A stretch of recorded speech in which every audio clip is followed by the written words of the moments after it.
Welcome to the Deep Dive. We're here to break down complex research and we'll give you the knowledge you need to really understand the issues. Today, we're tackling something huge, a fundamental reality of global urbanization.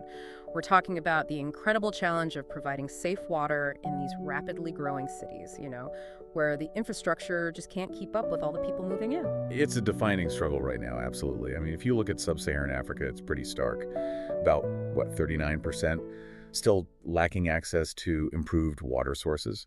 And when populations explode in cities, the formal systems, well, they inevitably get overwhelmed. They just can't serve everyone. You get this massive gap between demand and supply, and something has to step in to fill that void. Right. And we're going to zoom in today on a really fascinating case study to understand how this actually works, or maybe how it doesn't work and what springs up instead. We're focusing on Kisumu, Kenya, a city that saw, get this, an 80% population boom in just the decade before the study, pushing it close to 1 million people. And that kind of growth, it basically caused a system collapse for water. The city's official utility, kiosks, they reported back in 2007 that the demand for water was nearly 3 times what they could actually produce. 3 times. Wow. Yeah. So that means the formal system, the pipes to your house, it's only serving a tiny fraction of the population. Okay, so that sets up our mission for this deep dive. We're going to unpack this hidden, almost shadow economy, the informal water sector. And we're using detailed quantitative research, real numbers, from Kisumu to map it out. We'll look at the physical flows, the economics, and something really interesting, the surprising environmental costs of this kind of parallel system. It really is fascinating stuff because the data, well, it challenges a lot of common assumptions. We're going to take apart that common idea that informal water vendors are just, price gouging poor people. The findings might surprise you. Yeah. And we'll uncover this huge kind of hidden energy footprint that comes with certain way water gets delivered, sustaining daily life for really more than half the city. Okay, let's start there. Let's dissect this dramatic difference in Kisumu. You can almost call it the two water cities, right? Formal versus informal. When we look at that official formal system, who's actually getting the water? The formal reality is, well, it's extremely concentrated. The sources paint a really stark picture. Over 76% of the city's total accounted for water volume. It's consumed by less than 10% of the population. 76% for less than 10%. Exactly. These are the households, the businesses that have water piped directly into their buildings. The privileged few, basically. That is just a stunning imbalance. So if only 10% are formally served, how is the other 90% getting by? What does that informal reality look like on the ground? It's a whole ecosystem of adaptation, really. I mean, across African cities, studies confirm this over half the population often relies heavily on this informal sector. And the reality in Kisumu is that the majority of residents just don't have enough water for basic things, safe hygiene, cooking, cleaning. It's a real struggle. So within that informal system, you've got different players stepping up. What are the main types of businesses or actors the research identified? It's a real mix. You have interfaces with the formal system, like water kiosks. These act as public collection points where people can buy water. Then you also have genuinely private, small-scale treatment plants. The study looked at one called Namasaria, operating independently, pumping and treating its own water. Okay, so sources like kiosks and small plants, and then how does the water actually get to people's homes? The delivery part seems key. Absolutely. And it's incredibly varied. A lot of it involves intense human labor. Yeah. We're talking about water cart vendors. These are laborers using hand-drawn carts.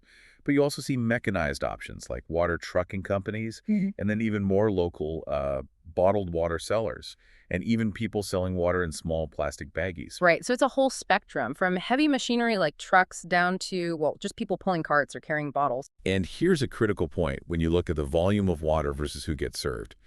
The informal sector, even though it accounts for less than 25% of the total water volume flowing in the city, the data confirms it serves more than 50% of the households. Wow, okay, so less than a quarter of the volume serves more than half the people. Exactly. It's small volume doing the really heavy lifting for the majority. It's efficient in terms of reach, if not necessarily resource use. That distinction, volume versus population served, that's so important for understanding how cities like this function, how they show resilience. Let's dig into that physical flow within the informal system now, specifically the labor involved. Because when we think of city water, we picture pumps, pipes, maybe trucks. But you're saying the reality in Kisumu relies heavily on, well, human muscle. Overwhelmingly so. in some ways. The kiosks, as I mentioned, they're the main hub. They distribute something like 600 cubic meters of potable water daily within that informal network. But what's really counterintuitive is what happens next. A huge chunk of that water, especially from the kiosks and also the private plants, gets sold on to these water cart vendors. The guys with the hand carts. The guys with the Hand carts. So tell us the specific finding there. How much water are we talking about actually being moved by people pulling carts? Get this. Over 30% of the total water coming out of those kiosks, it's roughly 200 cubic meters per day, is transported by these hand-drawn water carts. 200 cubic meters a day by hand cart. It's a staggering reliance on human-powered logistics, just people physically pulling water through the city. Okay, help us visualize that. 200 cubic meters by hand cart. How does that compare to the trucks, the mechanized alternative? It absolutely dwarfs it. The volume moved by hand carts is nearly 5 times the volume transported by the mechanized water trucks. Trucks only move about 45 cubic meters per day in this informal system. 5 times more water moved by hand than by truck. Yeah. So the sheer volume being moved by these unmechanized hand-drawn carts, it's really the foundation of water access for most people there. That's an incredible data point. And if we pull back and think about broader development trends, this heavy reliance on human labor in Kisumu, it might be temporary, right? Yeah. We've seen in places like Latin America, as economies develop, there's often a shift towards more mechanized delivery, more trucking. That's a common trajectory, yes. And it suggests that while human labor is dominant now, future improvements might mean more trucks on the road. Which brings us very neatly to the energy paradox.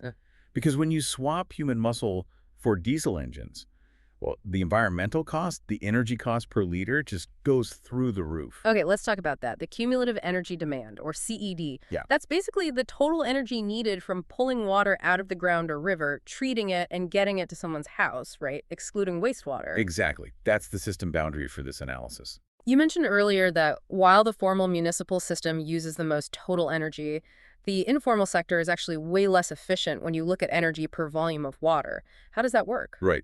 If you just look at the raw numbers, the big municipal treatment plants and pump stations, yes, they have the highest overall daily energy demand, around 21,000 megajoules a day.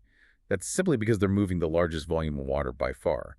But when you scale that energy use against how much water is actually produced or delivered, energy per cubic meter, the picture flips completely. The informal systems, especially certain parts of it, are incredibly energy inefficient. Okay, let's nail that down. You mentioned the trucks. The study found that water delivery by truck is the absolute least resource-efficient way to move water in the entire city. By a long shot. Truck delivery consumes about 35 megajoules per cubic meter. 35 MJ per cubic meter. And what does that mean in practical terms? 35 megajoules. Well, to put that in perspective, it's roughly the energy needed to power a small, efficient modern house for almost half a day, just to move 1 cubic meter of water by truck. It's an extraordinary energy sink. Okay, that context makes the next statistic just unbelievable. Trucks transport less than 1% of the city's total water, this tiny fraction moved by diesel. Yet they consume nearly 20%, 1/5 of the total energy used by the entire municipal system. How is that even possible? It's a function of a few things. Intermittency trucks don't run constantly. The long distances they might travel to serve specific, often wealthier customers. And just, well, poor logistics inherent in that kind of ad hoc private delivery system. And it's not just the trucks. That small private treatment plant in Nyamasaria, it's also notably inefficient compared to the big municipal utility, Kewasco. Likely because it lacks economies of scale, and it probably operates intermittently too, turning on and off based on immediate need or fuel availability. So the implication here is pretty profound, isn't it? When the formal system fails and these parallel systems emerge, one relying on essentially cheap human labor for the majority, and another using inefficient, energy-guzzling trucks for those who can pay. The overall result is a massive increase in the total resources the city consumes just to get water around. Exactly. You've got these two systems operating side by side, potentially doubling down on inefficiency in different ways. It's an environmental burden baked into the city's structure because equitable access failed in the first place. Right, an environmental cost of inequality, essentially. You could certainly frame it that way. Okay, that sets us up perfectly for the next piece. The economics.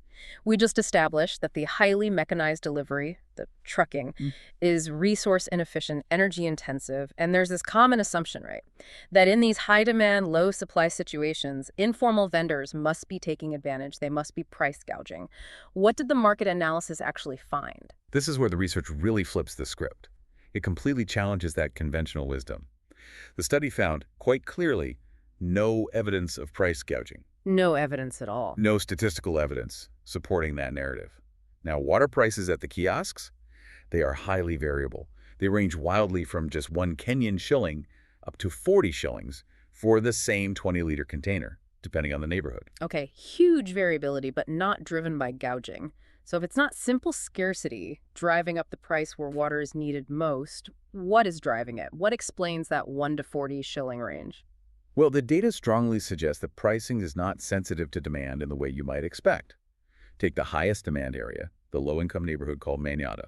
It's got the highest population density, the longest lines of people waiting for water, and yet that's where the lowest prices are charged. The lowest prices where demand is highest. Exactly. If vendors were purely maximizing profit based on scarcity, you'd expect the highest prices there where people are most desperate. But that's not what happens. So if they're charging the least where the need seems greatest, what did the researchers conclude is actually setting the price? The conclusion, looking at the neighborhood-level data, is that pricing seems highly responsive to the perceived ability to pay of the customer base in that area. Where were the highest prices found?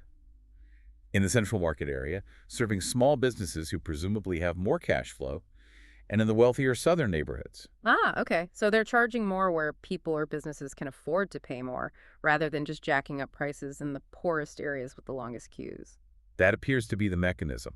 It's less about exploiting raw scarcity and more about sort of segmenting the market based on what it can bear, maximizing revenue by charging different prices to different groups. That completely changes how you might think about this informal market. It's not necessarily predatory in the way often assumed.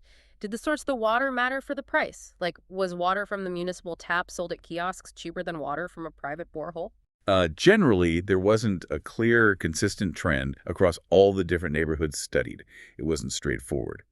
In one specific area, yes, groundwater from a borehole was significantly more expensive. But broadly speaking, the source seemed less important to the price than the sort of socioeconomic profile of the neighborhood being served. So the price is tied more to the customer than the water itself in many cases. That seems to be the pattern, yes. The sensitivity to ability to pay is a really crucial insight. But it brings us back to the hard reality for people relying on this system.